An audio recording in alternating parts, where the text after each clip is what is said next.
And so into the late 90s when you guys were really gaining momentum and other bands like Korn and you know, bands like Papa Roach and other bands combining these sounds, did you feel the sense that you were part of something new, like a movement? A lot of the press wanted us to, you know, obviously they put us in the category, and our first instinct was just to kind of push it away, you know, because to me it was like when they called it new metal, for one, I was like, well, if it's new, you're putting the word new in it, it's going to be old, like, you know, in a couple years, and then again, it's hard for us to get a, you know, you look at these other bands, and you know, there's some great bands in that I guess in that movement or whatever it was, but each to each was his own, you know what I mean? I always felt like we were our own kind of thing, and we weren't put together under any kind of preconceived thoughts of what we were going to be. We just are who we are. So I wanted to be Deftones. I didn't want to be, you know, a part of all this other thing, you know what I mean? So.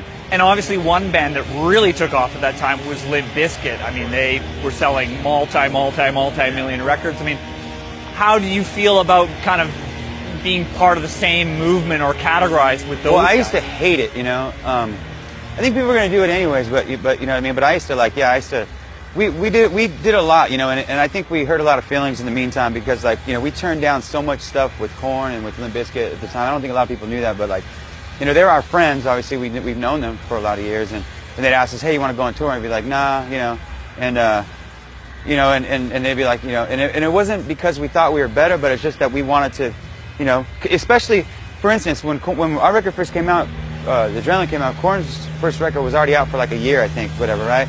So people were calling us like Baby Korn when we first came out, you know what I mean? And I was like boggled by that, you know what I mean? And right away, you know, that made me just like want to separate myself even from them more, you know? So it was kind of tough back then. Now I don't really care, whatever.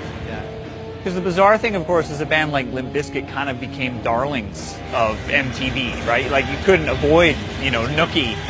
Whereas you guys, who were kind of like this leader back in the day. Well, here's another story. I remember we got asked to do this spring break thing. And it was like a spring break, some MTV spring break thing, I think, whatever. And we declined it. We were like, at that time, we were like, I think Around the Fur was out for a minute, and we turned it down. We were just like, you know, we don't want to be like we're not really a spring break band, I guess, whatever. And Limp Bizkit ended up doing it, and that's when they, you know, and I remember watching it, and then I remember like the weeks and months following them just like exploding, you know, onto the scene. I remember just going like, all right, well, you know, what do you do? With White Pony, I mean, I remember reading something where I think you talked about how the label started to have more expectations of you guys around having a single and kind of pushing you in that direction with that record. Can you tell me about that? I mean, how was the label getting involved in what you guys were doing? Well, when we did the White Pony record, for instance, you know, they didn't have at that time the record company didn't have any say about what music we made. I mean, up until that point, I guess we would make a record. We'd finish it, record it, we'd give it to them, and they would put it out. And that's how we did with White Pony. And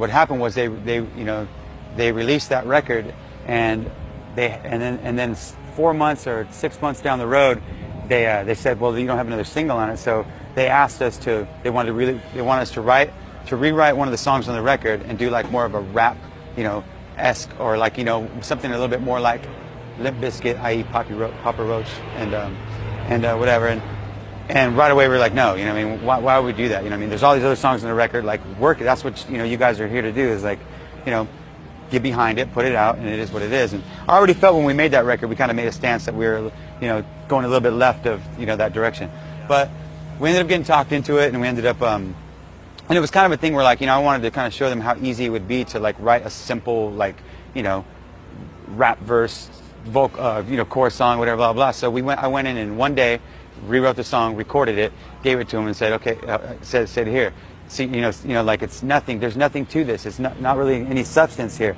But I didn't dislike the song. I didn't hate it, whatever. But like, okay, well, we're gonna release the record and put this on it. We're gonna give you guys $1 million to film this video with Paul Hunter, who, you know, is doing Eminem and Britney Spears videos, and here you go. This is your guys' chance to blow up. So we just said at that point, you know, our record was out about 6 months. Either we're going to do that or they were not going to market our record anymore. So we just said, okay, did it. And they re-released the record with the song on it. We shot the video.